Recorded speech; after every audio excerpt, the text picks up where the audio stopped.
Consider Lake Enigma. What a fitting name!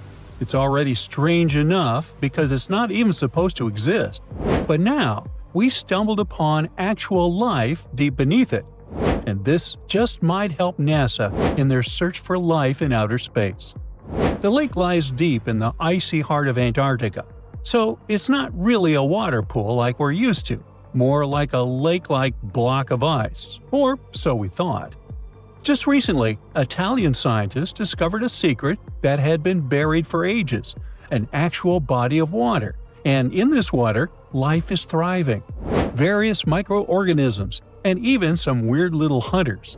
Which is super weird, since Enigma sits in a remote and harsh corner of our planet, the northern Victoria Land in Antarctica. The entire South Pole is cold, but in this place, temperatures can plummet to a horrifying minus 41 degrees Fahrenheit, though on average it's around 7. Chilly. Like we said, this lake shouldn't even be there at all. Antarctica is technically the largest desert on Earth, even though it's covered in snow, because it's super dry. There are zero rains, truly little snowfall, and the sun barely evaporates anything. And even if there is some water, the insane winds make sure to dry everything out super quickly. Putting on our thinking caps, this lake should lose an unimaginable 7 million cubic feet of water every year. Yet, the water remains. Why? No one knows. Scientists say there could be something deep underground that refills it constantly.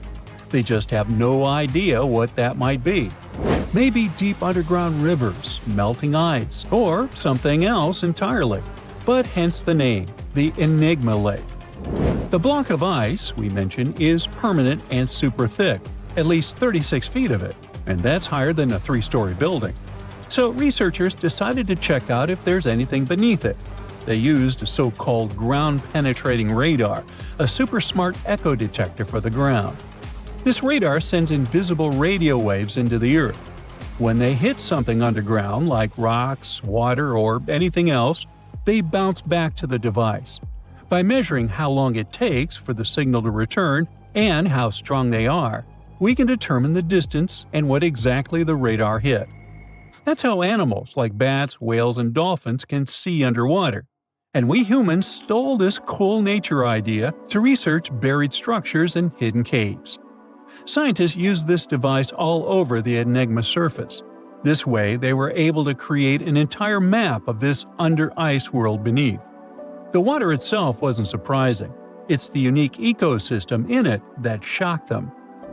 Unfortunately, no secret monsters or extraterrestrial secrets this time. But there are microorganisms there that may not exist anywhere else on Earth. Somehow, these creatures have managed to survive in complete isolation and extreme cold. It's not that we don't know these microorganisms, we've met them before, just not exactly like this. There are a couple groups hanging out down there. The first one is Bacteroidota. They love breaking down complex molecules, especially in your stomach, and help digest tough plant fibers. They mostly hang out inside us, but in the outside world, we might occasionally find them in soils and oceans. Then Actinobacteriota, genius chemists among bacteria. They decompose organic materials and help the soil get healthier. They're also famous for producing antibiotics, so we owe a lot of our medicine to them. The third one is Pseudomonadota. These guys weren't a surprise. They're crazy adaptable. They can thrive pretty much anywhere, from soil to water to the human body. Some of them are good, helping plants grow and in nutrient cycles, but others can be opportunistic pathogens. Bad guys. But what is actually a surprise is that Lake Enigma has tons of passibacteria. They're ultra-small even for microorganisms and can barely do anything themselves. So they prefer to live in symbiosis or be little parasites, relying on their hosts for nutrients and other necessities. All these little chompers might be ancient. They could be remnants of a time before the lake froze over completely, which is hundreds of thousands of years ago. It's simply weird to encounter these bacteria in the Enigma Lake, especially the little parasites. Passibacteria usually love low-oxygen environments, But this lake is very oxygen-rich, not even mentioning an almost 40 feet of ice above. So all this means that even though we know who these guys are, this specific species might be new to us. They could have evolved with some unique adaptations and abilities using the lake's unusual chemistry. They probably rely on a super simple and delicate food web. Some of the microorganisms produce energy from light, well, whatever light gets down there, or the lake's chemicals. The symbiosis guys most likely survive by living on or inside their neighbors. Yep, these microscopic creatures hunt each other. Nope, things can't be peaceful even in a place like that. If we find out what their secret to survival is, we might learn more about chemistry, medicine, and even extraterrestrial life. Because if life can endure such extreme conditions, then it can probably appear pretty much anywhere, including our closest neighbors, Europa or Enceladus, the moons of Jupiter and Saturn. They definitely hide oceans beneath their frozen surfaces, and now there's a very high chance there might be some life there. Antarctica must be the closest thing we have to extraterrestrial exploration before we actually land on other planets. It's full of hidden mysteries and surprising creatures. Even outside of Lake Enigma, the South Pole harbors life. Just take the McMurdo Dry Valleys, which are often referred to as Earthly Mars. These are among the most mysterious and extreme places on our planet. They're stretching across Victoria Land in Antarctica, and this is one of the driest places on Earth. Makes sense if you remember the name. Surprisingly, unlike other parts of the South Pole, this land is almost entirely devoid of snow and ice, just lots of super cold ground. There might even be some sand dunes nestled here and there between the rugged mountains. The ground is mostly covered in loose gravel, scattered with ancient rocks made of granite, and something interesting called gneiss, just spelled differently.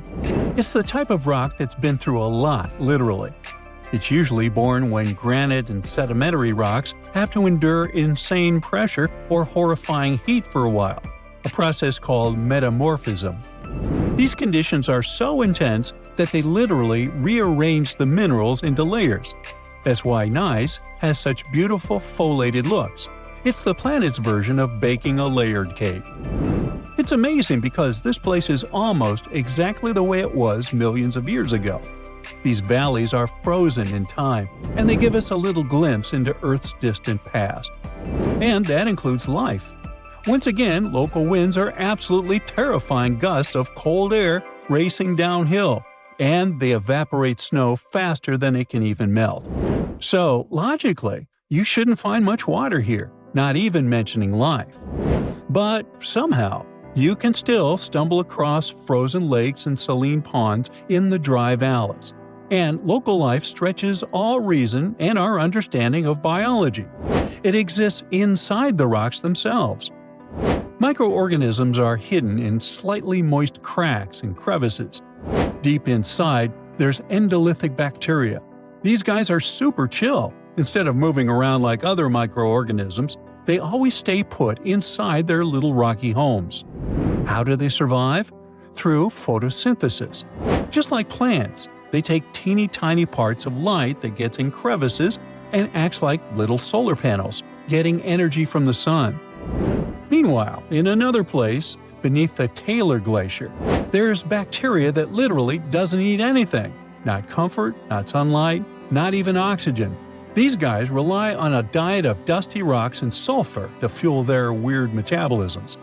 By breaking down sulfur and iron, they get energy to sustain themselves.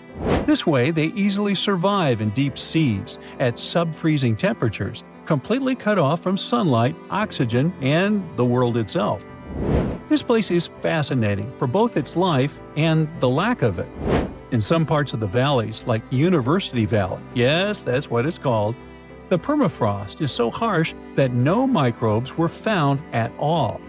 This might be one of the only places on Earth where life appears to be completely absent, a quite scary idea.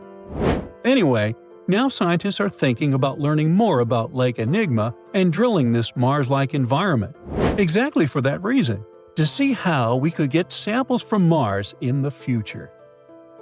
Antarctica. It was once a green land full of dinosaurs, but now it's a frozen continent bigger than that of the US that doesn't belong to anyone.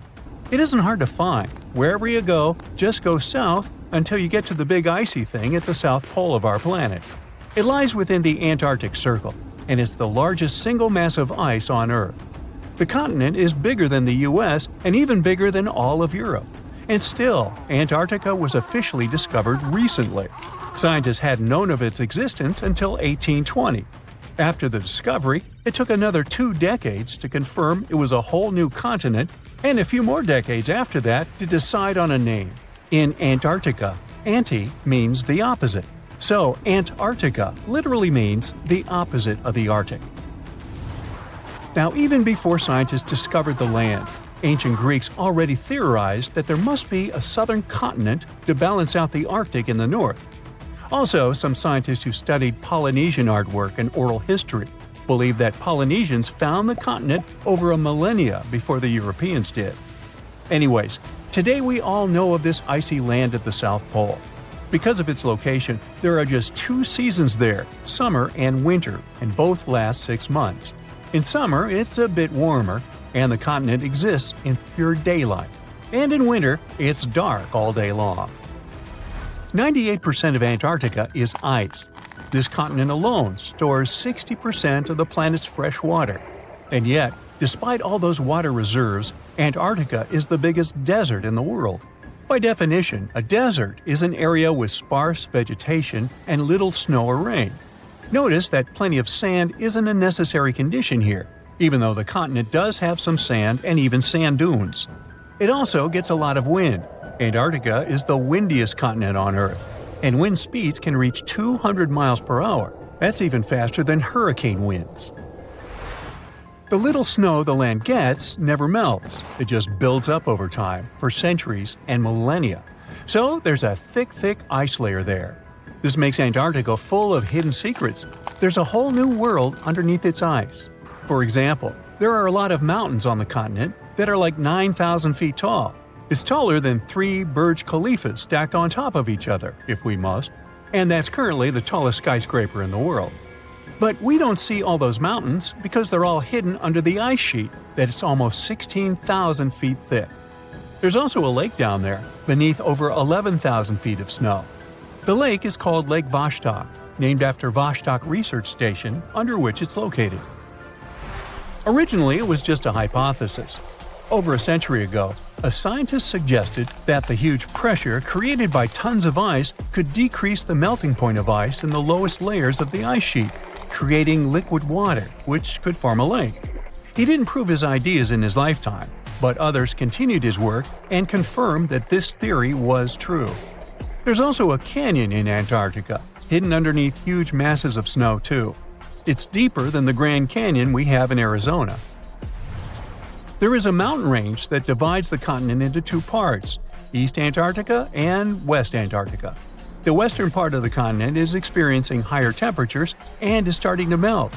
If West Antarctica melts and releases its stored water, it will raise the average global sea level by about 16 feet. That will be enough for some cities all over the world to completely disappear. Perhaps the first to turn into a water world will be Thailand's capital Bangkok, which is just 5 feet above sea level. Then it will be Amsterdam in the Netherlands, followed by Ho Chi Minh City in Vietnam, Cardiff in the UK, and New Orleans in the US. People do a lot of work in Antarctica now, residing there for many months at a time to study this mystery of a continent. Over the years, even a few children were born there. But it's not a country, and the land doesn't belong to anyone. It's governed by the Antarctic Treaty System, an agreement of peaceful research and collaboration that suspends all territorial claims. It was first signed by 12 nations, and now there are 59 supporters, half of whom have decision-making powers. The continent is occupied all year round by researchers from all over the world.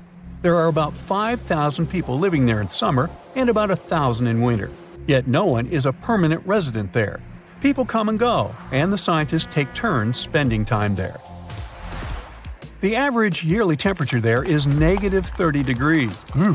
But there was a time when Antarctica was about as warm as Melbourne, Australia is today. It was about 40 to 50 million years ago. Yeah, I wasn't around then. But the continent had green forests and dinosaurs roaming its land, chilling in the sun in a 63-degree Fahrenheit environment. That was before penguins. In our age, it's so cold that you won't even find any trees or bushes in Antarctica, just the snow. The only plants that can thrive in such extreme temperatures are lichens, moss, and algae. People can't stand such freezing conditions for lengthy periods of time either, so the continent has never had any indigenous population. Well, that is, if we don't count penguins, seals, whales, and a few other types of birds that live there now. Antarctica's fauna is the scariest and least diverse on the planet because only a few organisms can withstand its harsh conditions and because non-natives aren't allowed to be brought there. So, if you decide to travel to Antarctica with your cat, well, you can't. Hey, I don't make the rules. But those few species that live on the South Pole totally own the place. There are no more than 5,000 people there and around 20 million penguins. They are a kind of settlers, though. Penguins' first ancestors lived in Australia and New Zealand. There are still a few penguin species there, including the smallest penguin on Earth that is just 1 foot tall. Still, most of the penguins migrated to Antarctica at some point, possibly because they were attracted by the greater food supply there. It's not the cold that made them like the land. It turns out, most penguins leave the continent when the summer ends. The only ones that stay there are male emperor penguins, and they do it to warm and protect eggs left by their mates. But where do all the other penguins go? At first it was a big mystery even to scientists, but then they attached some tiny location devices to the legs of a few of these animals and figured it out. Penguins go to live in the southern oceans while it's too cold in Antarctica. None of them go ashore for half a year until they get back to the continent. When they come back, it's when those eggs, left for male penguins to nurture, start hatching, and so penguin families can be together when it happens. Penguins eat different fish, and the ocean is full of those despite its cold temperature. In some areas, water can reach below freezing temperatures because it's salty. But fish don't freeze there because they have antifreeze proteins in their bodies. Then there are also about 1 million seals in Antarctica. They like fish too, and they can hold their breath underwater for 2 hours. They see way better underwater than in the bright light of the day, and they also use their whiskers to locate food. Their breathing holes in the ice can freeze while seals are away, and they must use their teeth to make a new one. Seals can even sleep underwater and then resurface occasionally to get some air without waking up. I can appreciate that. So, there's a mysterious doorway in the middle of Antarctica.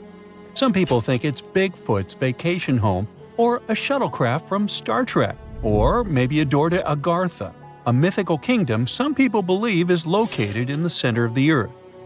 Well, the scientists debunked all these poetic theories and explained that what looks like a mysterious doorway is located in an area of fast sea ice.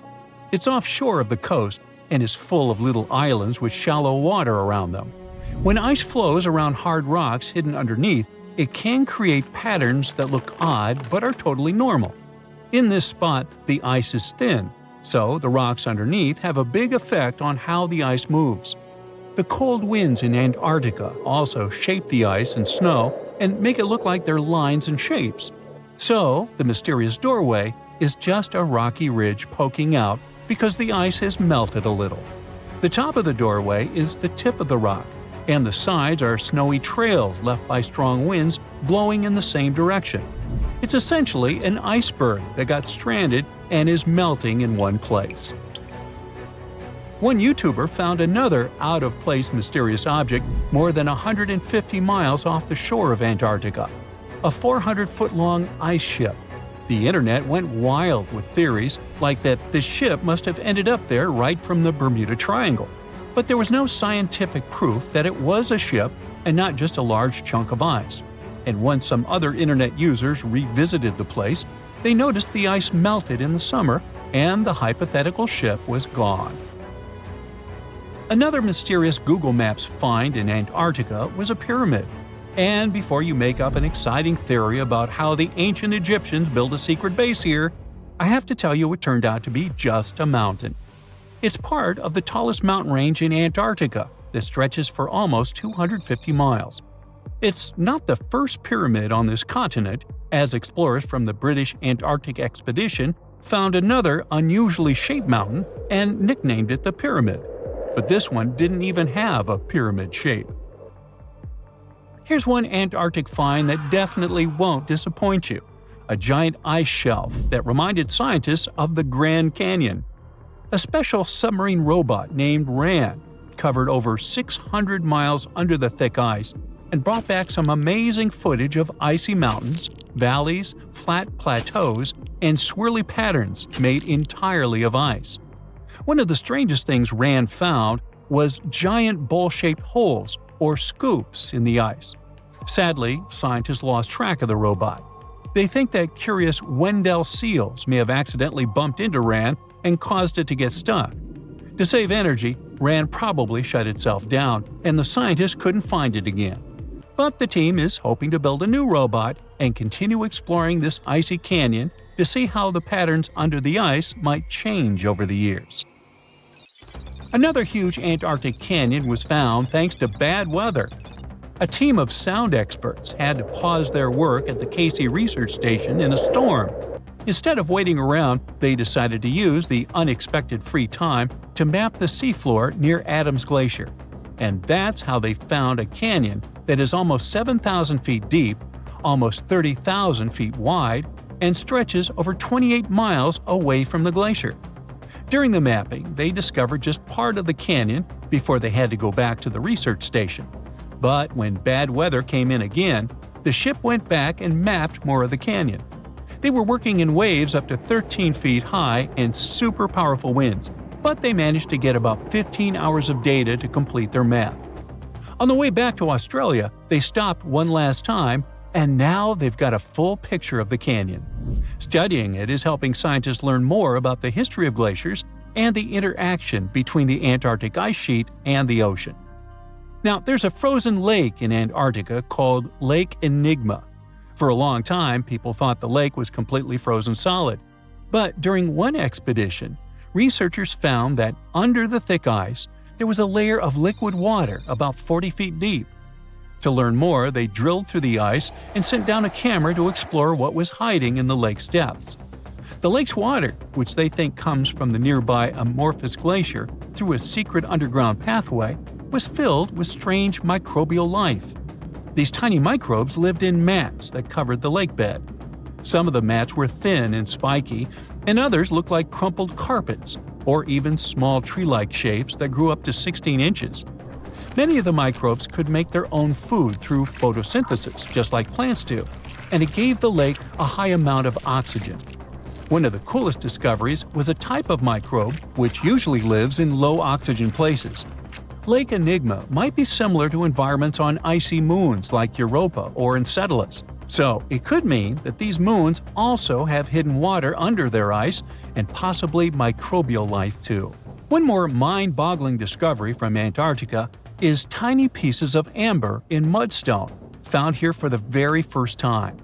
It took scientists years of studying incredibly well-preserved fossilized roots, pollen, and spores that they found back in 2017. Amber proves that resin-producing trees once grew in Antarctica, part of a lush rainforest that existed near the South Pole during the mid-Cretaceous period. Back then, disclaimer, I wasn't around then, the trees would have had to survive through months of darkness during the long Antarctic winters. Scientists believe they adapted by going dormant for a long time. The amber pieces the scientists found are tiny, but they are beautiful shades of yellow and orange with bumpy surfaces that show how the resin flowed out of the trees. This resin likely leaked out to protect the trees from insects. It was preserved because water quickly covered it and kept it safe from sunlight and air.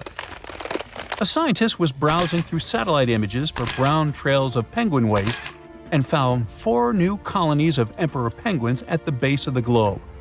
These new colonies likely have been around for years, though 3 of them are rather small, with fewer than 1,000 breeding penguins each. One of the new colonies was found close to a place called the Lazarev Ice Shelf, where there used to be a larger penguin colony.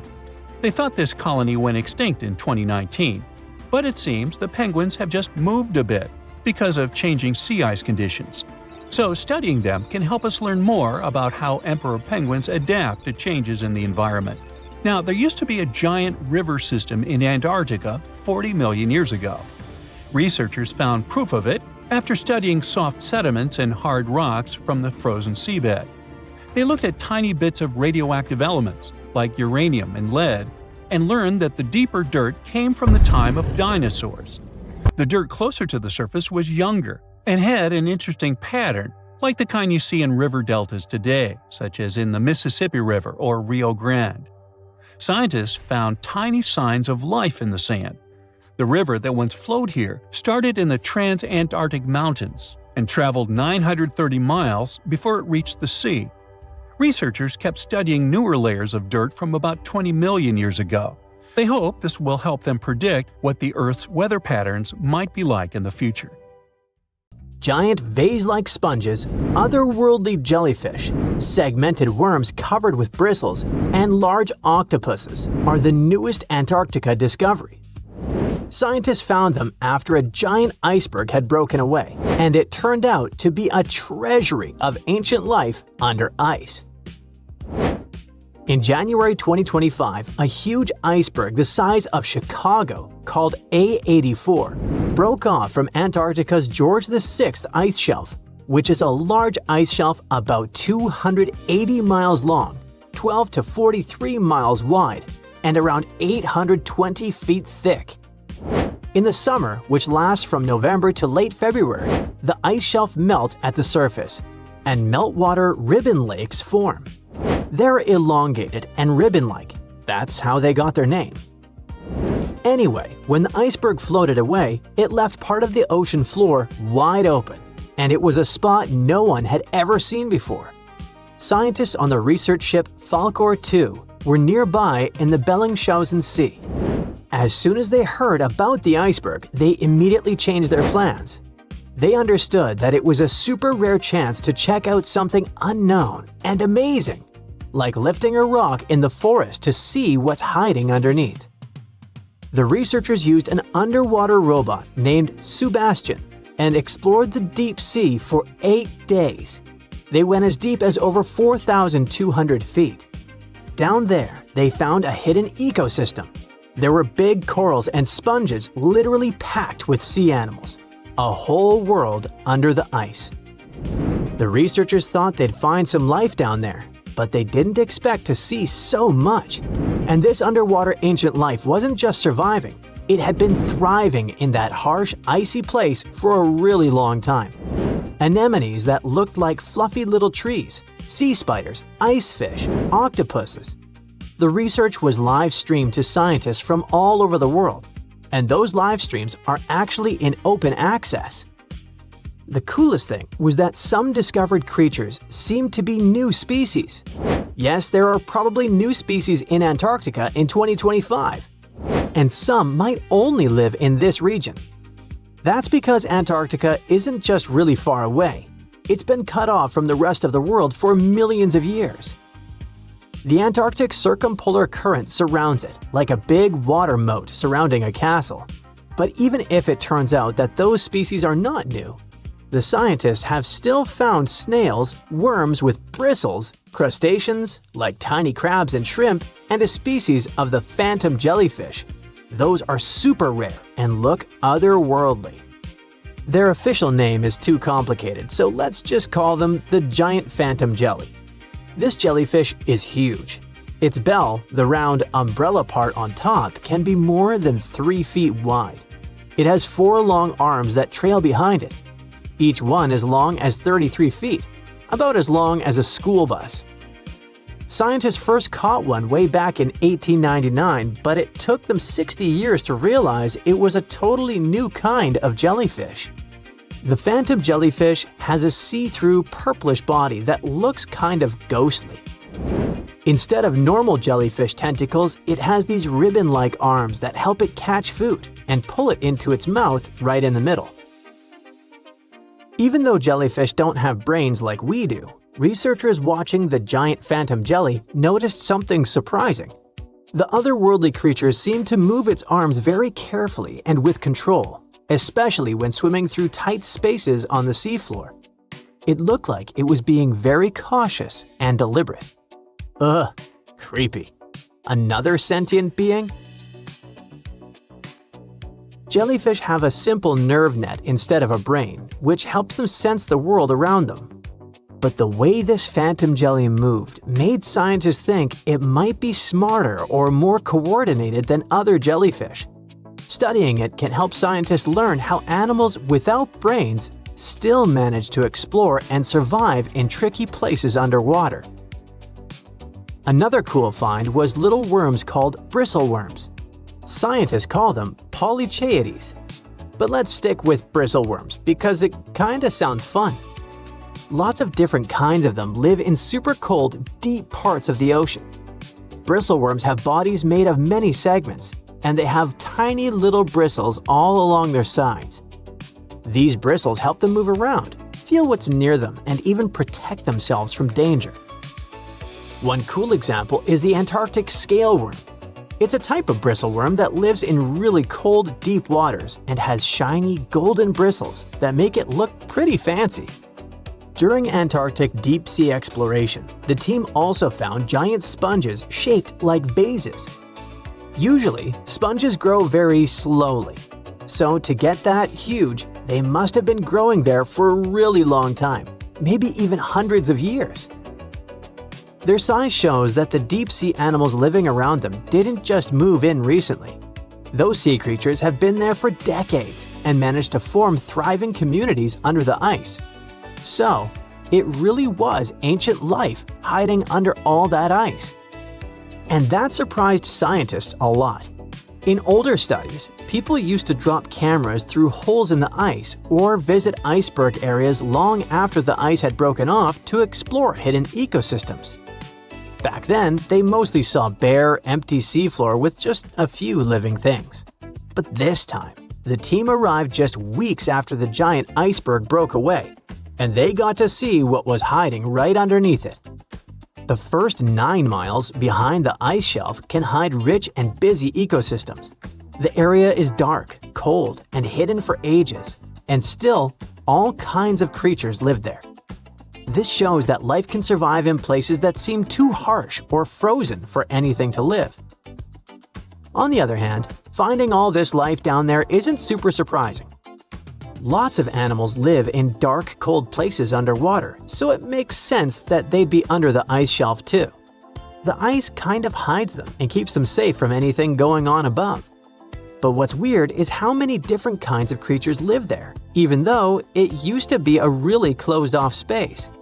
It actually looks a lot like the seabed in parts of Antarctica that don't have ice on top. How can that be? Usually, tiny plants called phytoplankton grow near the surface where sunlight hits. Little shrimp-like animals called krill eat those plants at night. When krill get full, they sink down and bring food and nutrients to the ocean floor. Even their waste helps feed the deep-sea creatures. But if there's a huge ice cap above, sunlight can't get through, so no plants can grow there and no krill bring food down that way. Scientists thought this would mean less food and fewer animals down there, but they found a lot of life anyway. Turns out, food and nutrients probably sneak in under the ice, carried by underwater currents, kind of like rivers flowing under the ocean. Scientists found some animals that lived a long time, so it looks like those currents, which mostly come from melting glacier water, bring enough food to keep the ecosystem healthy and full of life. No one really knows what's going to happen to all that deep-sea life now that the iceberg has floated away. Those creatures have lived under the thick ice for who knows how long, in super stable, pitch-black conditions. Obviously, they're not exactly fans of change, so losing that icy roof might totally mess with their whole setup. One of the scientists mentioned that the ice shelf the iceberg came from has been creeping backward, like 25 miles over the last 50 years. That's a part of a bigger pattern. Antarctica's ice is melting faster and faster, which pushes sea levels up around the world. That's why this Antarctica discovery matters. The team's trying to figure out not just what's happening now, but how this hidden ecosystem fits into the bigger picture. If we can understand how this place is changing over decades or even centuries, maybe we can predict what's coming next. And it's pretty amazing that breaking ice can tell us so much, right? In 1985, Chilean biologist Dr. Daniel Torres was doing a census of mammals and collecting marine refuse on Cape Sheref in Antarctica. He was going to pick up a big plastic container when he noticed one white rock among the dark volcanic stones. It turned out to be a human skull, and as Dr. Torres found later, it belonged to a young woman who lived in southern Chile. She was most likely in her early 20s and starving when she passed away. Several years later, scientists also found fragments of femurs and used DNA analysis to prove they belonged to the same lady. This discovery could change history as we know it. How did a female skull end up in Antarctica, at a spot where sealers used to camp? Women usually wouldn't go on sealing trips in the early 1800s. To add to the mystery, there was nothing else found at the site. No papers, no special markings, no tools or other objects that could tell us who she was, what happened to her, or how she ended up there. It could mean that people from Chile had a camp here before anyone else set foot on the continent. Scientists made another unique discovery in Antarctica, an ancient meteorite fragment that could be proof there's life on other planets. They believe this meteorite is over 4 billion years old and it might have come straight from Mars. In 1996, NASA scientists announced that they found special chemical marks on the rock. Some ancient Martian organisms may have left them behind, but not everyone was convinced. And later studies found that the carbon-rich chemicals on the rock probably weren't biological at all. Long ago, when Mars was a much wetter place, massive space rocks collided with the planet. These collisions produced intense heat and changed the landscape. The rock found in Antarctica likely survived 2 such impacts before a third powerful strike hurled it into space. While still on Mars, this rock bathed in water that moved through tiny cracks in its surface. This water probably left behind strange carbon bubbles that scientists thought might be the fingerprints of ancient life. Researchers recover more rocks from space in Antarctica than in any other part of the world. But you don't expect to see a pyramid there, right? I could make you try to solve this mystery, but okay, this object only looks like a pyramid. In fact, it's a mountain. You can easily find it on Google Maps if you scroll all the way to the Ellsworth Mountains. It's the tallest mountain range in Antarctica, and it stretches for almost 250 miles. Explorers from the British Antarctic Expedition first found this unusually shaped mountain and nicknamed it the Pyramid. Over the past 100 years, many people have wondered if there really was a pyramid in Antarctica, and if yes, who built it? But scientists totally rained on this icy parade as they explained there is nothing unusual about a rocky peak showing above the ice. It's just a coincidence that this one and the neighboring peak are cut in a pyramid shape. Researchers at the University of Colorado found a 10,000-year-old hunting tool near Yellowstone National Park. It was buried in ice, but as it melted because the temperatures got warmer, the tool came to the surface. Researchers were keeping this find a secret for a year. They wanted to get the findings published in a scientific journal before amateur archaeologists would get there and start their own search operations on the site and disturb it. The dart, which is about 3 feet long, was made from a birch tree, and it still has some markings that prove that it belonged to an ancient hunter. In the good old days when it was actively used, the dart had a sharp tip on one end. The other end had a little dimple that connected to a hook on a special tool called an atlatl. That atlatl helped a hunter throw the dart much faster and farther than they could just by hand. Talk about ancient tech. The scientists who found the dart say that as the ice continues to melt, they keep finding more ancient tools, plants, and even animal remains in places like Alaska, Canada, and Europe. They plan to go to Glacier National Park in Montana to work with Native American tribes to find and protect any more treasures that may have been hidden in the ice for thousands of years. Paleontologists found something amazing in Antarctica: the remains of a creature that looked a lot like the Loch Ness Monster. The animal they found was a plesiosaur. This marine beauty swam in the ocean during the time of the dinosaurs. This big guy had 4 flippers, a long neck, and measured an impressive 36 feet long from its head to its tail. That's about as long as a big telephone pole. This specific type of plesiosaur is the largest one scientists have ever discovered. It was also very bulky, around 15 tons. That's about as heavy as 2 modern elephants. The fossils of this giant sea creature were first found on Seymour Island in Antarctica back in 1989. But the plesiosaur was so huge and stuck in such hard rock that it took the scientists 3 more trips to get all the fossils out. In the end, they brought 1,760 pounds of fossilized bones to the lab. The scientists noticed that some of the vertebrae bones were fused together, which means this plesiosaur was a fully grown adult. After studying the fossils, scientists decided it had lived 30,000 years before the mass extinction that wiped out dinos about 66 million years ago. In May 1845, Captain John Franklin set off from England with 133 people and 2 ships.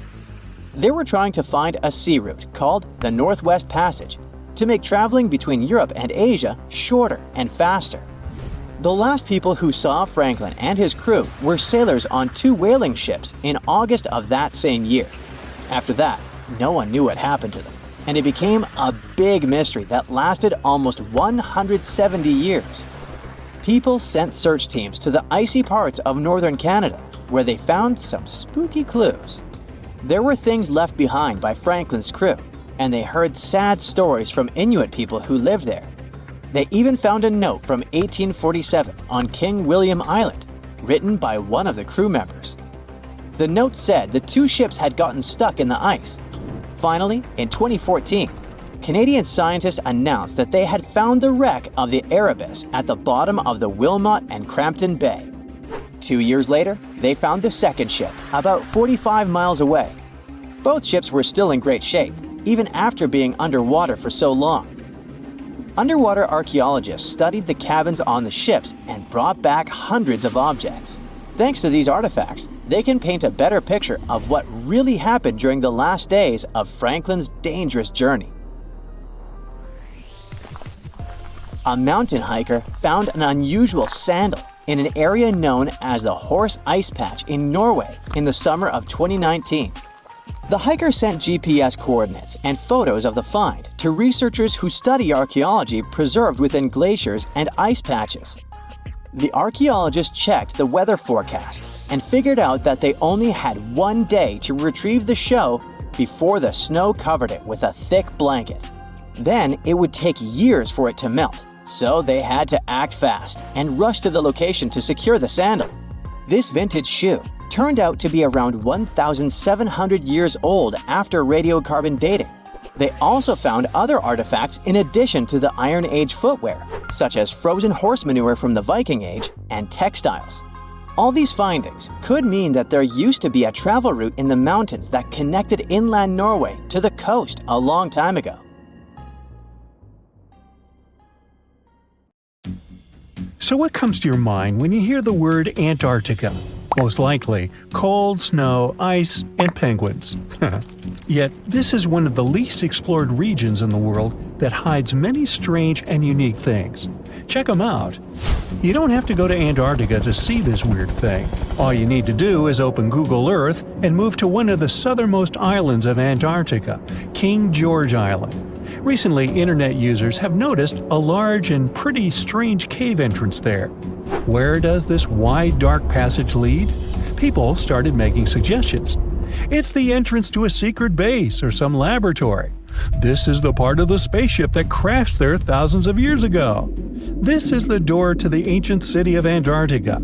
Perhaps there's a giant rock mountain with an ancient cave beneath all this snow and ice. Well, there's some ideas. Users have calculated the approximate dimensions of this cave. It might be about 74 feet high and 250 feet wide. You could hide a Boeing passenger jet in there. Nature probably created this entrance. This is a logical explanation, but there are two strange factors. First, take a look at the foot of the mountain. It seems that there are steps there. They're dark in color, as if they're made of stone. And if you look closely, you can notice something similar to human footprints. Has anyone entered this cave? Or maybe someone is still living there now. The second oddity is the disappearance of the mysterious finding. For the first time, people noticed it in a Google Maps snap in 2007. Then the entrance disappeared. Then it reappeared a few years later. After that, it vanished. And in 2022, people saw it again. Perhaps old snow melts, a new layer falls, and then the wind blows it away and the cycle repeats. But the alleged steps leading deep into the cave make one doubt the natural origin of this tunnel. You can easily find the coordinates on the internet and visit the cave via Google Earth. You might see something there and tell the world. There's another strange thing people discovered with the help of Google Earth. In 2020, one user found a strange object that looked like a giant ship 100 miles off the coast of Antarctica. It was covered with ice and snow and lying on its side. It looked like a cruise ship. You could notice the windows, the deck, and the bridge. But not all people agreed with this. Some claimed it was a spaceship. Others said it was some kind of secret building. The user who first noticed the ship stated that its size was about 400 feet, which is the perfect length for a passenger vessel. But what is this ship doing in such a remote place in the middle of a glacier? How did it get here? Who was its captain? No one has found the answers to these questions yet. In 2016, people using Google Earth discovered a photo of an unknown sea monster floating off the coast of Antarctica. This creature resembled a giant squid with a length of about 200 feet. This is slightly shorter than 3 train cars. Just imagine this kraken swimming in Antarctica's dark, icy waters and dragging to the bottom everything it meets on its way. Maybe it's the great and terrible Chulu, or one of its offspring. You will quickly notice this blood-red waterfall among Antarctica's endless, dazzling white landscapes. Don't worry, it's not blood. For many centuries, the waterfall has been painting snow in a bright red color. The stream flows straight out of a white iceberg. Let's look inside and find out what's happening there. Millions of years ago, there was a small crystal-clear pond, but then a glacier formed around it. A thick layer of ice and snow blocked sunlight, heat, and oxygen access. For millennia, the reservoir remained in this cold vacuum. But at one point, the water made a hole in the icy wall and broke out. When this salty water comes into contact with oxygen, it immediately turns scarlet or rusty. Antarctica is the only place where you can find such a unique natural phenomenon. One of the driest places on Earth is located in Antarctica. It's one of the most lifeless deserts in the world, the McMurdo Dry Valleys. In this desert, you won't see the scorching sun, hot sand, and cacti. A desert means a place with a lack of precipitation and life. The McMurdo Dry Valleys meet these parameters. But this place is also unique for Antarctica, since you won't find glaciers there. Despite the frost, ice can't form in the desert because it hasn't rained for millions of years there. It also never snows. A strong wind coming from the mountains reaches speeds up to 200 miles per hour. It would be difficult for you to stay on your feet there. The wind is filled with moisture. It heats up and evaporates all the liquid and snow in the desert because of its high speed. Only dry air reaches the ground. But you can find several lakes there. They don't freeze, only thanks to the high concentration of salt. The water is so salty that large life forms can't develop there.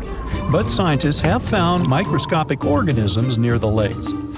20 million years ago, Antarctica was filled with swamps, trees, and swarming with insects and animals. But now, it resembles the surface of Mars, literally. Scientists and astronauts are exploring such regions as the McMurdo Dry Valleys, since the natural conditions there are similar to those on the Red Planet. So, before you go to Mars, you can practice living in similar places on Earth. Also, scientists discovered an underwater world in the Antarctic filled with hundreds of amphipods, crustacean animals similar to shrimp. Wait a minute, it happened in the Antarctic? But the McMurdo Dry Valleys are located in Antarctica.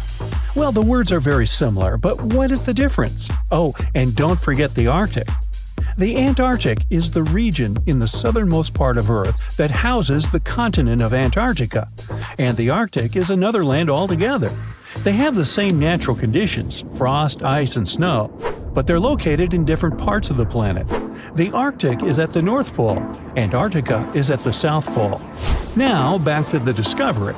Scientists put forward theories that the ice of the Antarctic hides a vast network of freshwater rivers and lakes, and in 2022, they found a new ecosystem. Researchers explored the Antarctic Ross Ice Shelf and its underwater rivers. This is a massive piece of ice floating in the ocean. A team from New Zealand used a special drilling rig equipped with a hot water supply to drill a hole 1,640 feet deep. That's more than the height of the Empire State Building. Then, they lowered some video cameras and saw thousands of crustaceans swimming in different directions. So it seems they're very unorganized. In the waters of the Antarctic, you can also meet some of the scariest creatures on the planet. These are sea spiders. They got this name because they resemble land spiders, but they're actually a species of marine arthropods. And unlike land spiders, those in the ocean are much larger. They look like 8 strong legs without a body. One such spider can be a dinner plate in width. Some of them have no eyes and have proboscises instead of jaws. Sea spiders are poorly studied because they live in deep, cold waters. Antarctica hides many little-known animals. There are long tunnels in its glaciers leading to scary darkness. On this cold continent, people have found the remains of giant dinosaurs and other ancient creatures, such as the ancestors of modern ducks. Many underground rivers and lakes hide unexplored wildlife. Even the ice here can be weird. Take a look at these striped icebergs. They have blue, black, green, and turquoise shapes. The color depends on the conditions of the water during freezing. For example, green lines appear because of algae, blue ones form when the water freezes too quickly. Okay, I'm freezing. Time to go thaw somewhere warmer. Hawaii. Yeah. Ooh, you're diving into the dark and icy waters of Antarctica. The airy blue darkness is enveloping you, reminiscent of the vast expanse of open space. In these depths, where you least expect to encounter any living creature, you suddenly hear a loud, strange sound. A quacking noise, as if a giant duck was hidden in the deep. In 1960, researchers first recorded this sound and named it bioduck. Clever. For decades, they tried to unravel the mystery of its source. Was it a giant kraken? An extraterrestrial spaceship that had crashed into the ocean? A mysterious sea monster? Or perhaps an enormous duck? There were many versions, one more bizarre than the other. Oceanographers detected similar sounds in other locations as well. Off the western coast of Australia and near New Zealand, they recorded similar but higher pitch signals, which they named bio-goose. It seems the creepy atmosphere of the story disappears with such names. Anyways, these sounds were not isolated incidents. They happened multiple times with consistent intervals. Many initially thought the source must be mechanical, given the regularity of the sounds. However, studying the oceans in the latter half of the 20th century was challenging because of limited technologies. Nevertheless, scientists persisted in collecting data on bioduck and biogoose, driven by their insatiable curiosity. As more data accumulated, so did the theories. But scientists eventually uncovered the mystery. Bioduck turned out to be a form of communication with a biological origin.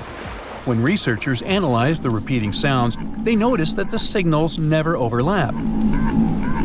One source would speak while the others remained silent, suggesting a form of communication. The question remained, which ocean creature possessed such an extraordinary method of communicating through varied frequency sounds? The answer, as many have guessed, is whales. Scientists compared the bioduck sound from Antarctica with the calls of minke whales and found striking similarities. The biogoose sounds from the waters off Australia and New Zealand likely belong to other species or very young minke whales. This discovery, however, only deepened the mystery. What purpose did these sounds serve? Were the whales discussing their dinner plans, laughing at the humans recording their voices, or perhaps sharing deep insights about the universe? The possibilities were endless, but the most astonishing revelation was that humans might one day learn to communicate with these magnificent creatures. Communicating with whales is no longer a far-fetched idea. Scientists from the University of California have already established contact with a humpback whale named Twain. In a groundbreaking experiment, researchers conducted a 20-minute conversation with the marine mammal. Here's how they did it. The specialists went on a marine expedition to the coast of Alaska, where they recorded the sounds of a group of humpback whales. Then they played these sounds through speakers, sending the signals back into the ocean. The recorded sounds resembled a greeting, like, "Hey, what's up?" but in the whale language. These greetings are used by whales to call each other or indicate their location. Now, soon after sending the signals, the researchers received a response. Twain approached the boat, circled it, and replied with a "hey" of its own. This marked the beginning of the first ever human-whale conversation. For 20 minutes, the scientists sent 36 signals to Twain, and each time the whale responded. Moreover, it waited for time intervals before answering. That is, the team received a response from the whale, waited 10 seconds, and turned on the sound again. Researchers then waited 10 seconds and answered. It seems that Twain was a very delicate interlocutor. Maybe it was a gentleman in the whale world, who knows? Or maybe it was simply intrigued by the unusual interaction. The signals used in this communication belonged to a group of whales that included Twain. It's likely that the researchers had recorded Twain's own sounds and used them to communicate with it. In a sense, Twain was conversing with itself. Now let's continue our journey and venture into the deepest oceanic trench on Earth, the Mariana Trench. A quick reminder, the Mariana Trench is a colossal chasm in the ocean floor, stretching over 1,500 miles south of Japan and reaching a depth of nearly 36,000 feet at its deepest point. To put that into perspective, the height of the Burj Khalifa, the world's tallest building, is like 1/10 of the Mariana Trench's depth. Now imagine this. In this deep, dark abyss, scientists recorded a strange sound.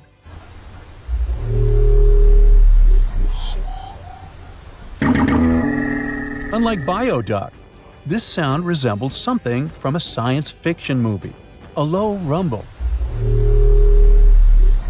followed by a metallic ping, reminiscent of the sounds made by spaceships in sci-fi movies. Researchers named this mysterious phenomenon biotwang noises. Scientists first detected this strange sound in 2014 during an acoustic survey of the Mariana Trench, and they quickly identified its source: whales, specifically Bride's whales. Using artificial intelligence, researchers analyzed around 200,000 hours of audio recordings from the ocean and found matches with a group of Bride's whales. Like other animals, these whales use sounds as a form of communication. Now, did you know what else was found at the bottom of the Mariana Trench? A plastic bottle. It's unlikely it was done by a kraken or a whale or some type of monster.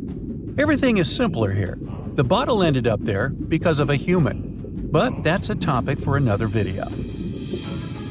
Okay, let's deal with one more sound. No whales this time, just a mysterious sound in the loneliest place on Earth.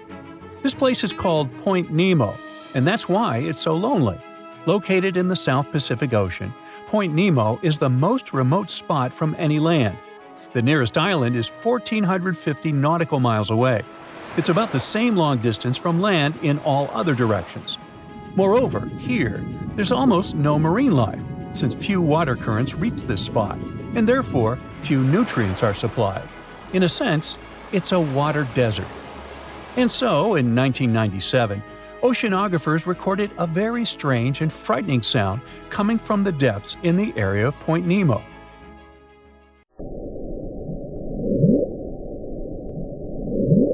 It was something gigantic and scary.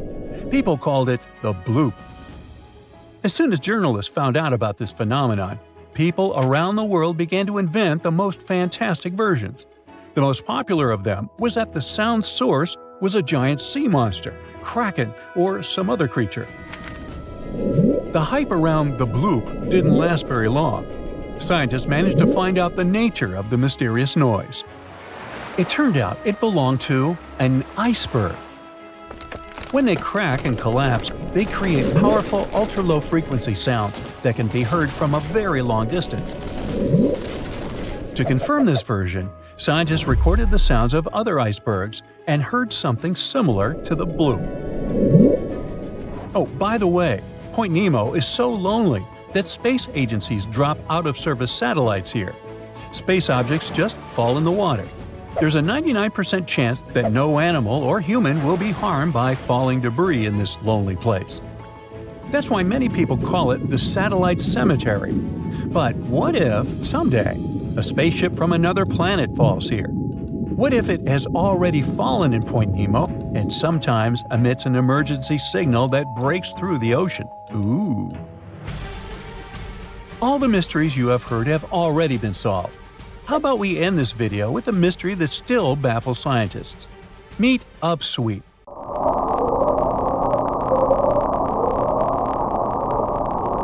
One of the most mysterious sounds ever recorded in the ocean. It's not just noise, it's a series of short ascending tones repeated at intervals of several seconds. It was first discovered in 1991 using hydrophones installed in the Pacific Ocean. At first, oceanographers suggested that upsweep could be associated with volcanic activity or underwater earthquakes. But the seasonal nature of the sound and its intensity change depending on the time of year, which rules out these versions. People began to consider hypotheses related to the biological life of the ocean. They studied the migration routes of marine animals and their behavior at different times of the year. However, despite all efforts, the sound source has not been identified. Some studies suggest that upsweep may be associated with certain species of fish or other marine animals that make sounds for communication or navigation, but no one has been able to prove it. Antarctica wasn't always a frozen wasteland. A long time ago, it was full of life, and 56 million years ago, something terrifying stalked its jungles. A giant flesh-eating bird. It was around 6 feet tall and weighed as much as a lion. For millions of years, nothing could challenge it. So why did it disappear? And could there be even bigger predators still hidden beneath the ice? Paleontologists found 2 massive claw bones in Antarctica, sharp, curved, and powerful, belonging to this bird.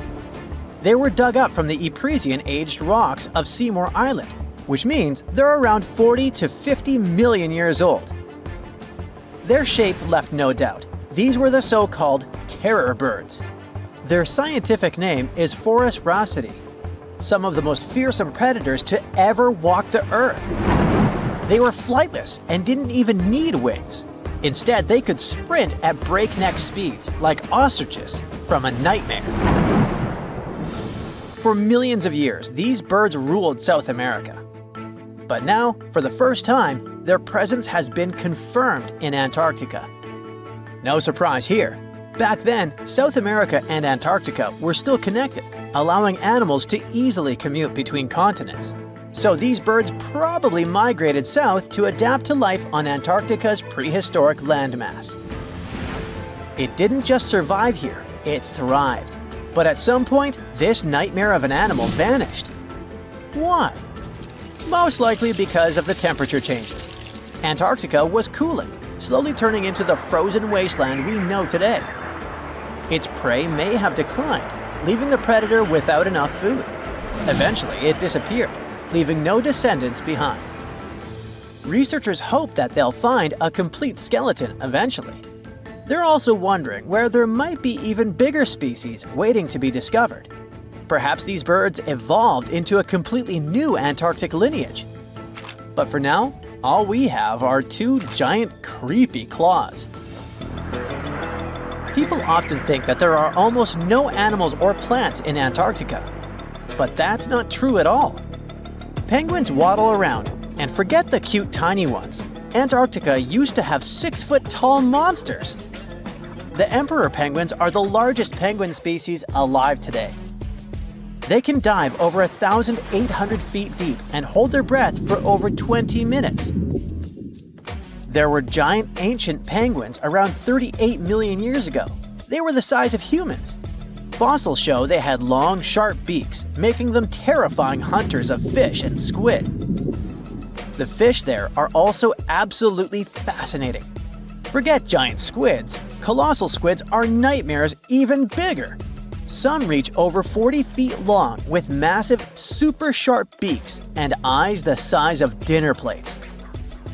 Finally, orcas, the apex predators of the Antarctic Ocean. They hunt in packs, working together like a wolf pack of the sea to take down seals, fish, and even massive whales. There are even tiny plants like moss and algae, Antarctic hairgrass and pearlwort. They somehow survive against all odds. There are many other myths going on about Antarctica. For example, some people think that when icebergs break off from glaciers, they immediately start drifting straight into the open ocean until they melt. But the reality is way more chaotic. First, when an iceberg breaks off from a glacier or ice shelf, it has to deal with underwater obstacles. It can stay stuck on the seafloor for decades without moving. Then they get caught in powerful whirlpools and spin in place for months. One iceberg, a 23A, spent nearly 40 years frozen in place before finally breaking free, only to get caught in a swirling ocean vortex for another 8 months. After that, their paths are influenced by ocean currents, tides, winds, and even underwater topography. They don't just float freely. Their movements are full of literal, unexpected twists. And speaking of glaciers, another strange rumor is that some humans can't travel more than 311 miles inland in Antarctica because of an impassable ice wall, freezing jet fuel, deadly winds, and no oxygen. But this is completely false. Antarctica has been explored by planes, vehicles, and even scientists on foot. There's an entire research station sitting at the South Pole. People live there all year long. The ice wall is real, a massive ice cliff rising above the ocean. But that isn't some secret barrier, it's an ice shelf. These are thick slabs of ice that form when glaciers slowly flow off the land and spread over the ocean. Almost 3/4 of Antarctica's coastline is made up of them, but they don't form some giant ring around the world. Antarctica is one of the most extreme places on Earth, but we've conquered its challenges and we keep learning more about it every year. That's why every year, millions of dollars are poured into keeping research stations running, protecting wildlife, and making sure the people who live there have everything they need. But where does all this money go? Well, Antarctica stations are basically small cities. There's electricity, heating, water purification, food storage, and medical facilities. The biggest station, McMurdo, is basically a town with over 1,000 people in summer. It has everything from a fire station to a gym.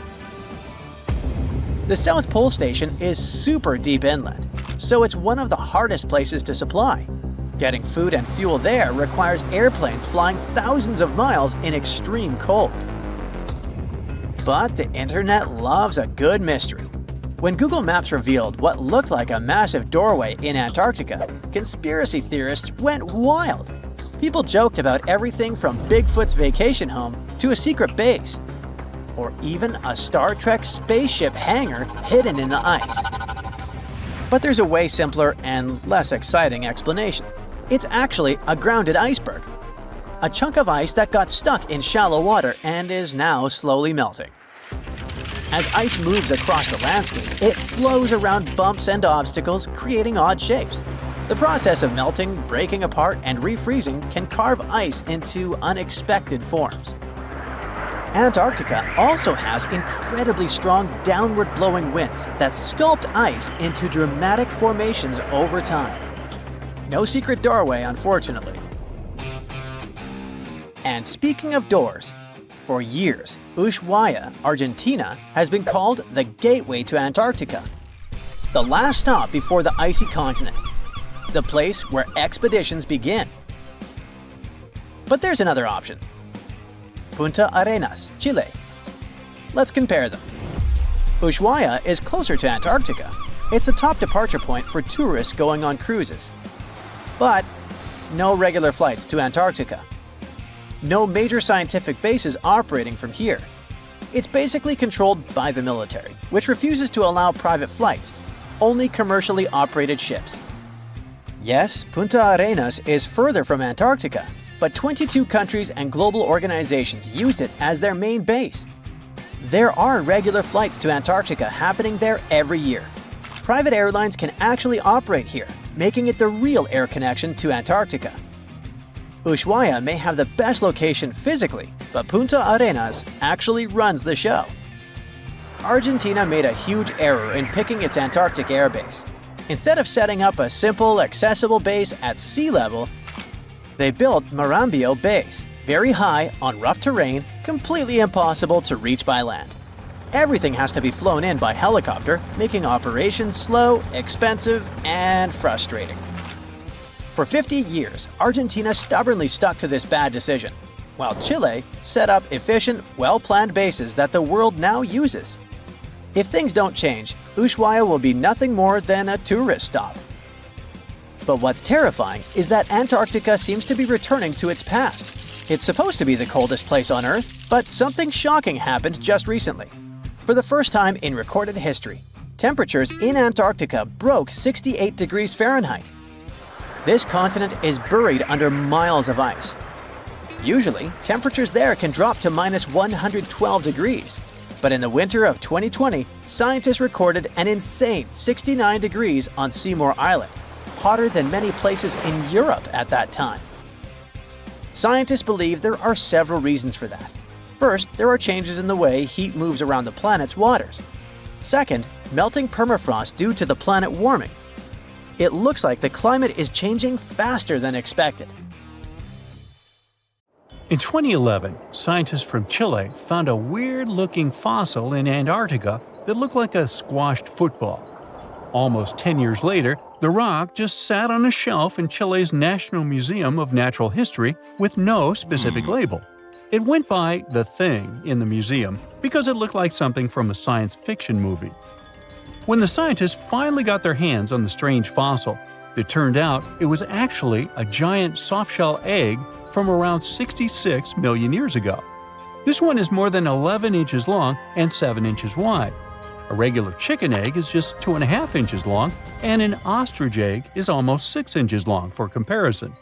So, the Thing won the title of the biggest softshell egg ever found and the second largest egg of any animal we know of. The only bigger egg that was ever found was that of the extinct Madagascan elephant bird, which is also 1.5 times as tall as Michael Jordan. The bird, not the egg. The Antarctic egg is also special because it's the first fossil ever found in this part of the world. So, whoever left it there must have been one big creature, probably a giant sea turtle that lived long ago, like a mosasaur. This is surprising because most scientists thought these creatures didn't even lay eggs. So this discovery could change what we know about them. The egg is also unique because it has a thin eggshell and no pores, which is totally different from most dinosaur eggs. It actually looks more like the eggs of lizards and snakes, but it came from a giant creature related to these animals. No known dinosaurs or flying reptiles from that time and place were big enough to lay such a huge egg, so it must have been a mosasaur after all. But we can't be 100% sure.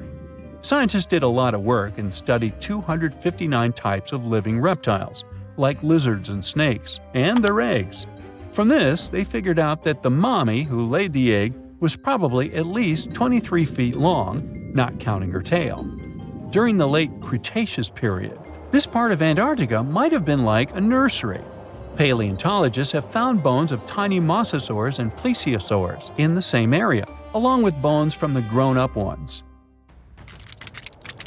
Archaeologists in Norway made another cool but literally discovery and found dozens of arrows that had been hidden in ice for 6,000 years.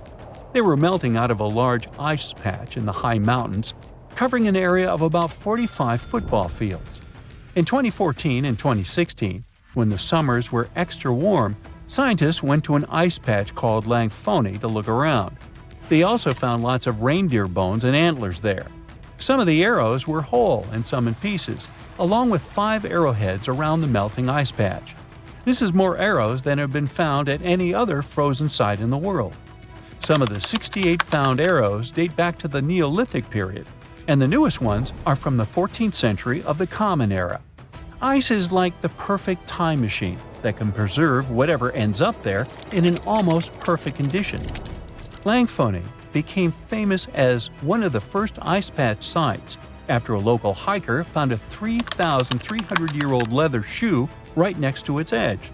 Scientists are studying places like this to understand how people use these sites and how the ice patches from Norway to North America changed over time.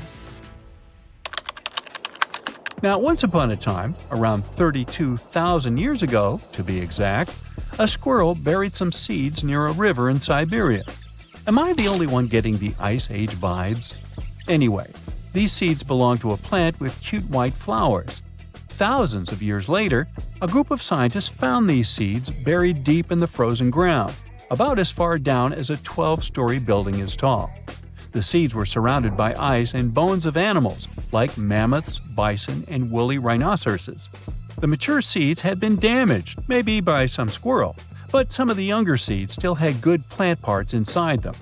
The scientists carefully took those out and put them in small containers to help them grow. And here comes the coolest part. They were able to grow the plants. Their flowers were shaped a little differently from the flowers of the same plant that grows today. After a year, the Ice Age plant even made new seeds. Based on this, the scientists suggested that permafrost could be a depository for an ancient gene pool, and we could find extinct species there and bring them back to life. Scientists on an icebreaker in Antarctica were looking for whales, but found something way more unusual. The camera behind the ship, which is as heavy as a car, detected 16 million icefish nests on the floor of the Weddell Sea. The nests were located about every 10 inches in all directions and covered an area of 93 square miles, which is slightly bigger than the whole of Washington, D.C. The colony even had a distinct border, which was a line in the sand. The scientists were in the area because they were studying a special spot in the ocean where the water was a little warmer than the water around it. In this warmer water, they found tiny animals called zooplankton near the top. When the young icefish hatch, they swim up to this area to eat the zooplankton before going back down to the seafloor to grow up and have their own offspring. Since there was so much food, it made sense to see icefish in this warm water. But they didn't expect to find such a huge number of icefish nests, much more than anyone had ever seen before. New Zealand's Antarctic Heritage Fund found some old photo negatives in a hut in Antarctica. They turned out to be unique images from the Ross Sea Party. It was a famous failed expedition led by Ernest Shackleton. He wanted to become the first person to cross Antarctica by land, from the Weddell Sea to the Ross Sea, passing through the South Pole. But things went wrong when their ship, the Aurora, was blown out to sea. They had to use the hut from another explorer, Captain Robert Falcon Scott. His goal was to be the first person to reach the North Pole, but sadly, he didn't succeed either. The negatives were made of cellulose nitrate and were found stuck together in the small box. The Trust took the negatives back to New Zealand, where they carefully separated them and discovered 22 hidden images. Many of the photos were damaged, but the Trust could still recognize some familiar places around McMurdo Sound, a well-known area in Antarctica. No one knows for sure who took the pictures. In December 2021, some scientists noticed a strange mark on the Larsen ice shelf, a giant sheet of ice off the eastern coast of Antarctica.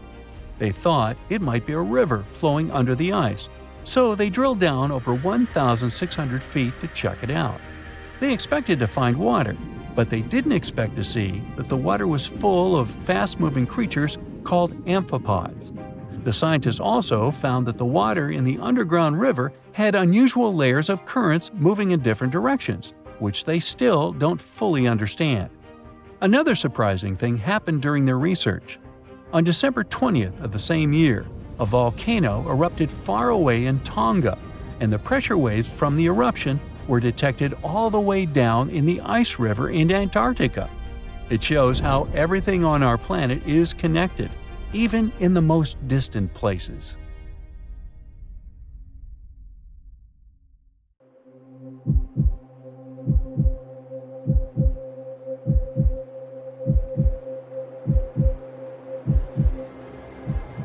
Leave it to people wandering on Google Earth to stumble upon the world's newest and weirdest places ever.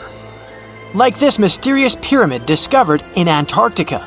Soon enough, the internet blew up with all sorts of theories regarding this unusual shape. Could it be a sign from a different life form? Is this pyramid indeed natural, or is it man-made? For starters, it's not the first time we've discovered a pyramid in the Antarctic. The first one was observed by the British Antarctic expedition in the 1910s and kept secret for a long time. Its discovery being kept hidden only added to the mystery.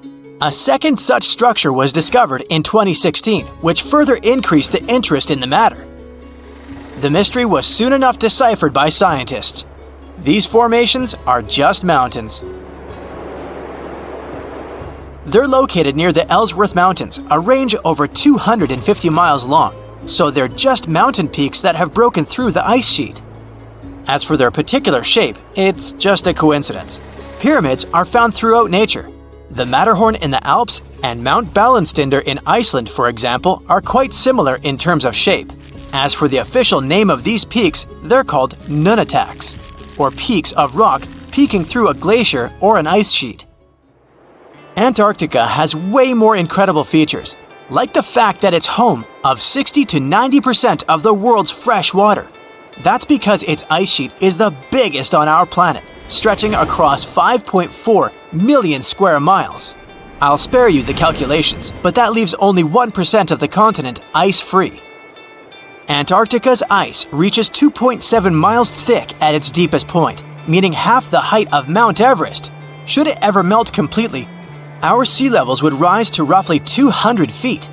It wasn't always this cold, though. At some point in our planet's history, Antarctica had some average temperatures as the city of Melbourne has today. It took a lot of research, but scientists figured out that Antarctica's temperatures could have reached up to 62.6 degrees Fahrenheit. Sure, that was 40 to 50 million years ago, but if you think about it, it was at the same time when dinosaurs roamed our Earth. Time is also different on this icy continent. All the lines of longitude that help us calculate different time zones merge into a single point at the South Pole. Here, there are 6 months of daylight in the summer, followed by 6 months of complete darkness during the colder season.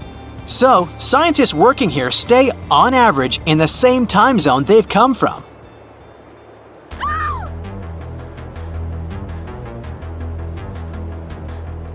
The Blood Falls aren't a chapter of a thriller movie.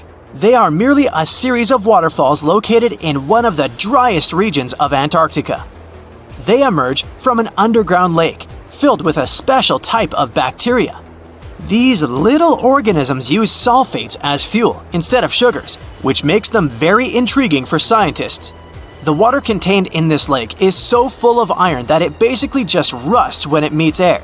So, the reddish color of the waterfall also gives it its trademark name. The megalodon was the largest predator ever known in our planet's history. In terms of its location, the megalodon lived practically in all waters on our globe, except near the poles. The reason why there are no megalodon teeth found in Antarctica is probably because the gigantic creature was adapted to only warm tropical and subtropical waters. If you plan to visit Antarctica by boat someday, Just know you might not get there on a non-metallic boat. The hull of your transportation device must be made of either steel or aluminum to withstand the harsh weather conditions here. Antarctica isn't home to a lot of bugs. In fact, there is only one true species of insect that calls this place home. It's a wingless midge called Belgica antarctica. This fly is so tiny that it only reaches 0.08 to 0.23 inches long, but it's still the Antarctic's largest terrestrial animal. A lot of Antarctic fish also come with an antifreeze substance in their blood. They don't necessarily need it for protection against the cold temperature, but mostly against touching ice. These antifreezes are made up of large glycoprotein molecules. They surround any small ice crystals that may form, making sure they don't spread through the animal's tissues, which could cause a lot of damage. They also create a sort of small pillow blocking the sharp ice crystals, so they're less likely to cause any pain. It also doesn't rain a lot here on this icy continent, but one amazing meteorological quirk of Antarctica is that it's full of diamond dust. This dust is basically small ice crystals that pop out of humid air close to the Earth's surface. Think of it like an icy fog. As they flow through the air and get touched by sunlight, they begin to sparkle, making visitors here feel like they're surrounded by diamonds. It's probably the last place you'd want to go into labor, but in 1978, the first person was born here ever. Emil Marco Palma was its name, and ever since, 10 other people have been born here in Antarctica. There's a lake on this icy continent that is so full of salt, it makes it impossible for it to freeze over, even if temperatures can go as low as 5 degrees Fahrenheit. That's because pure water freezes at 32 degrees Fahrenheit. Water that has salt in it, or any other substance for that matter, will freeze, but at a way lower temperature. That lower temperature is adjustable depending on the substance itself and the amount that has been placed into the water. Antarctica was the last official continent to be discovered. It remained completely unseen until the 1820s. But it took another 20 years to confirm it was actually a continent and not just a group of icy islands. Just because it's really cold here doesn't mean you can't go on a date here. One December night, an American scientist that was posted in Antarctica logged into a dating app simply out of curiosity. He was certain no other profiles would show up, but to his surprise, he found someone soon enough. Another researcher who was stationed just 45 minutes away, by helicopter of course. They eventually got together and went on the first date in Antarctica ever recorded. Apart from ice, this continent has something else way more abundantly than any other piece of land on Earth: meteorites. If we look at the research done by scientists, meteorites have equal chances of reaching any place on our planet. However, once they go through our atmosphere, the situation is a bit more complex. That's because different climates on our planet, like the humid ones found near the jungle, have a lot of moisture and oxygen, which will corrode most meteorites. The climate in Antarctica is really dry, so the possibility of meteorites corroding is little to none. More so, it's way easier to spot these rocks on the icy white surface of this area than in any other place on Earth. If you're not scared of the cold, you'll surely freak out when you hear about the winds here. That's because Antarctica is for the most part the windiest place on Earth. Wind speeds have been reported here to reach even 200 miles per hour. We've all dreamed of visiting the Arctic and witnessing the natural wonders of polar bears frolicking on ice floes or the aurora borealis dancing across the sky. Well, sorry to break it to you, but you won't find any tourists flocking to Antarctica anytime soon. Why, you may ask? Let's dive into it. First off, where is Antarctica? It's located in the southern hemisphere, specifically at the South Pole. The Southern Ocean surrounds it, and most of the continent is covered by ice, making it one of the most remote and frigid places on Earth. Now, have you ever met someone who's visited Antarctica? Probably not. It's one of the least visited places on the planet, and only a handful of lucky explorers have seen its interior, which is mostly made up of glaciers and ice fields. But trust me when I say the wildlife and scenery are out of this world. Why shouldn't you travel to Antarctica? Well, for starters, the environment is incredibly fragile and can be easily damaged. Plus, there are no native human populations on the continent, so your travels would essentially be like visiting an uninhabited island. And let's not forget that it's also one of the most expensive destinations to travel to. Despite all that, Antarctica is not exactly guarded like a fortress, but there is an international agreement called the Antarctic Treaty. This treaty was negotiated to prevent any unwanted activity on the continent and bans some forms of testing done there by member states. But the primary reason we can't just waltz into Antarctica is that it has a delicate ecosystem that needs protection. The treaty states that Antarctica should be used for peaceful purposes only and should be free from any human activity that could harm the environment. Scientists are still learning about the continent's unique ecosystem, and our activity and machines could disrupt the delicate balance that exists there. If you're still itching to go to Antarctica, getting permission isn't exactly a walk in the park. U.S. citizens, for example, need to complete a special form and send it to the Office of Ocean and Polar Affairs. And once you're there, you'll need to follow some strict guidelines to protect the environment, like not disturbing any wildlife or taking souvenirs like rocks, plants, or animals. Now, technically, can you live in Antarctica? While there are no laws banning people from living there permanently, it's a very inhospitable environment and unsuitable for human habitation. Temperatures can reach -76 degrees Fahrenheit and below, making it nearly impossible for anyone to survive without the proper equipment and experience. Plus, the nearest piece of land is over 1,000 miles away, making any inhabitants completely cut off from the rest of the world. Who knows? Maybe one day we'll get the chance to visit this unique and fascinating continent. But until then, let's admire it from afar. Let's now talk a bit about the discovery of Antarctica. Unlike other places that were already inhabited, Antarctica never had a native human population. Ancient Greek philosophers had an idea about the continent and called it Antarctos, meaning opposite the bear. The bears it refers to are not the polar ones though, but rather the Great and Little Bear constellations, which are only observable in the northern hemisphere. As a result, the term signifies the opposite of the land of the bear. Whaling and sealing voyages in the late 1700s and early 1800s would venture further south when rounding Cape Horn at the tip of South America. It was known that going further south often meant stronger winds, but also the risk of hitting floating ice of all sizes and of winds and seas that could prove dangerous to the ship and crew. Captain James Cook was the first to cross the Antarctic Circle on January 17, 1773, in the Ross Sea region. He reached a point further north a year later, and though he didn't sight land, he came to within 50 miles and saw deposits of rock held in icebergs, indicating that a more southerly land existed.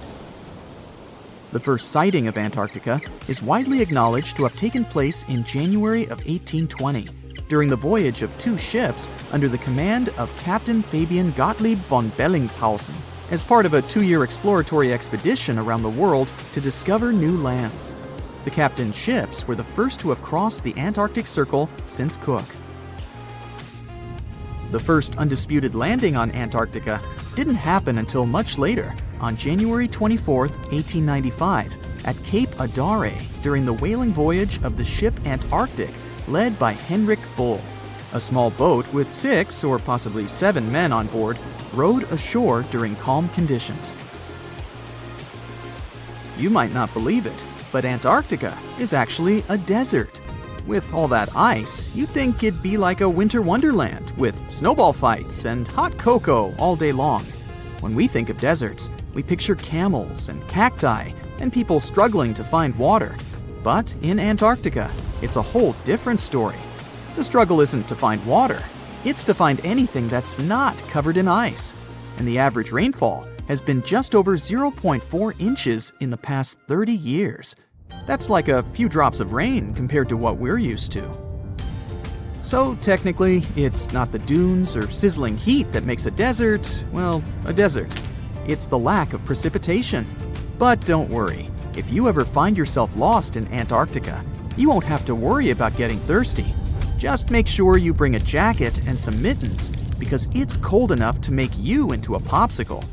Not only is Antarctica one of the driest places on Earth, but it's also the coldest, the windiest, and the highest. Talk about overachieving. The penguins and scientists down in Antarctica have at times found themselves in a bit of a pickle when it comes to time. You see, unlike the rest of us on this big blue planet, there is no Antarctica time zone. All the lines of longitude meet at a single point at the South Pole, making it a bit of a head-scratcher when trying to figure out what time it is. Now, you might be thinking, but how do the scientists and researchers keep track of time down there? Good question. They typically stick to the time zone of the country they departed from. However, with stations from all over the world on the Antarctic Peninsula, things can get a little wacky.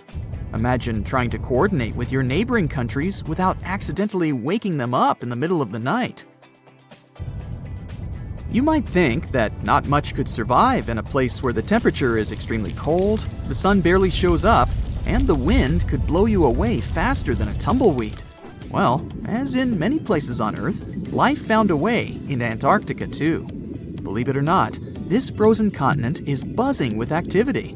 It's home to billions of krill, which in turn attract lots of seals and more penguins than you can shake a fish at. But don't let their cute and cuddly appearance fool you. Penguins are the ultimate swimmers, with streamlined bodies that would make Olympic medal winners jealous. They come ashore to breed and chill, but their real talent is stealing pebbles from each other and forming mathematically precise huddles to stay warm. Antarctica is also home to the largest species of penguin on Earth. It's called the emperor penguin. Sure, these creatures are flightless birds, but that doesn't mean they can't jump. In fact, some of them can leap up to 120 inches. And let's not forget about the seals. With their furry bodies and special songs, these marine mammals are protected by the Antarctic Treaty, and they're thriving in the cool waters of the Southern Ocean too. But the real stars of the show are the whales. During the Antarctic summer, these huge creatures show up in droves to chow down on the abundant krill. It's indeed like a whale buffet down there.